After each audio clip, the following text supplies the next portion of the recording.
నమస్కారం. నేను డాక్టర్ శ్రీనివాస్ చెలిమిల సంస్కృతి ఆయుర్వేద క్లినిక్ నుంచి మాట్లాడుతున్నాను.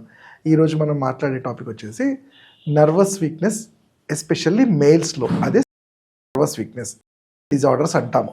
దీన్నే మన మనకి తెలిసిన లాంగ్వేజ్లో అంగస్తంభన సమస్యలు అంటాము.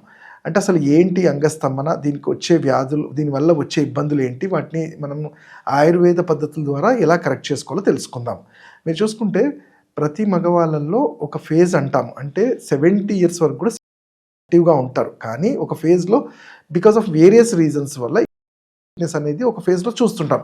దానికి కంగారు పడిపోయి గాబరా పడిపోయి హార్మోనల్గా ఏదో అయిపోయిందని భయపడే కన్నా అసలు ఏంటిది అని తెలుసుకొని దానికి సరైన టైంలో చికిత్స తీసుకోగలిగితే ఇబ్బంది పడకుండా ఉంటారు. సో ఫస్ట్ నిజంగా నేను చెప్పిన డిస్ఫంక్షన్ అంటే ఎరెక్టైల్ డిస్ఫంక్షన్ అంటాం. అంటే అంగము సరిగ్గా స్తంభించకుండా పాల్గొనలేకపోవడము, సంతృప్తి చెందలేకపోవడం, దానివల్ల మానసిక ఒత్తిడి పెరగటము, ఇవన్నీ కూడా డిజార్డర్స్లో చూస్తాం. దాంట్లో మెయిన్గా నేను చెప్పేది ఎరెక్టైల్ డిస్ఫంక్షన్ అంటాం. అంటే ఈ erectile dysfunction neurogenic erectile dysfunction అంటాం.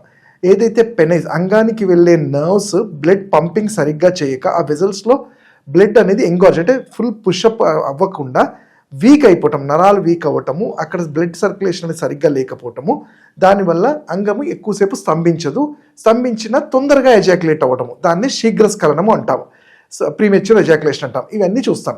మరి దీనికి కారణాలు చూసుకుంటే ఎందుకు నర్వస్ వీక్నెస్ అయిందంటే ఇది ఒక ఏజ్ ఫ్యాక్టర్ అంటాము. అంటే 40, 45 ఆర్ ఈవెన్ 25 years నుంచి కూడా చూస్తుంటాము.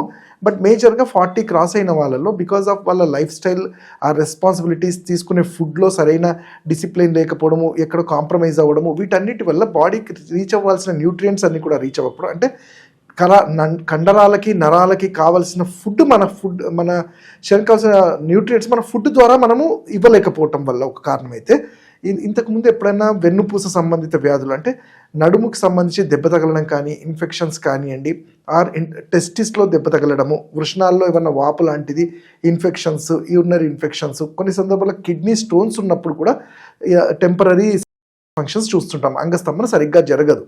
అండ్ అలానే యురెథ్రల్ ప్రాబ్లం ఉన్నప్పుడు, ప్రోస్టేట్ ఎన్లార్జ్ అయినప్పుడు, అండ్ మేజర్గా మా క్లినిక్స్లో మేము చూసేది, సఫర్ అయ్యేది డయాబెటిక్ వల్ల.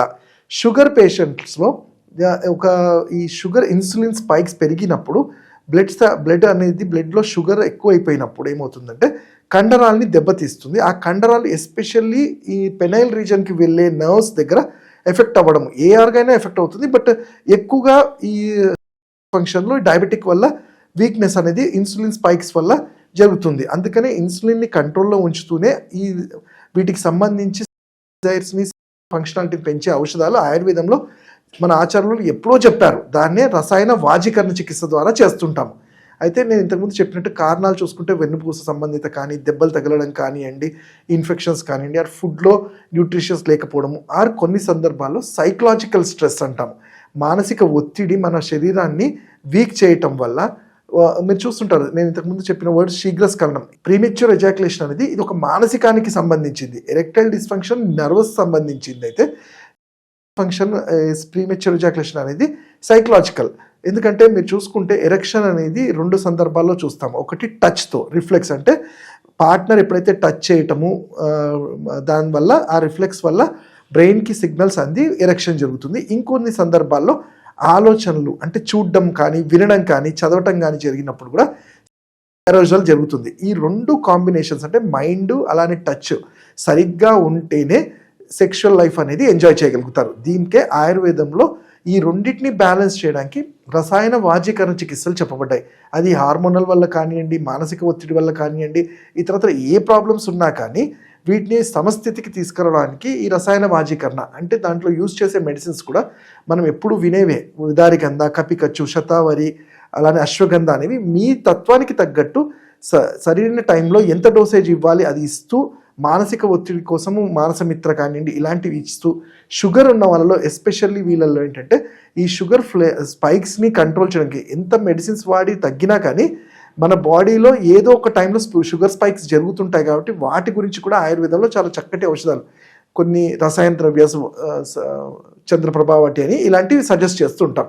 అయితే నేను ఇంతకుముందు చెప్పినట్టు సెక్షువల్ వీక్నెస్ అనేసరికి ఏదో డీలా పడిపోయి ఇంతేనా, చాలా స్ట్రాంగ్ మెడిసిన్స్ అంటే అవసరం లేదు. ఓపిక్గా ఒక 3 నుంచి 6 నెలలు మందులు, ఆయుర్వేద ఔషధాలు ఓపిక్గా వాడుకోగలిగితే ఏదైతే మేల్స్ ఉంటారో వాళ్ళకి వీటన్నిటి కరెక్ట్ చేస్తూ మళ్ళీ ఫర్దర్గా కూడా ఇవి రాకుండా కూడా హెల్ప్ చేస్తుంది. వీటి గురించి ఇంకా తెలుసుకోవాలంటే మీరు నా క్లినిక్స్లో కానీ నన్ను ఆన్లైన్ కానీ కన్సల్టేషన్ చేయొచ్చు. నా నంబర్ 7658909501.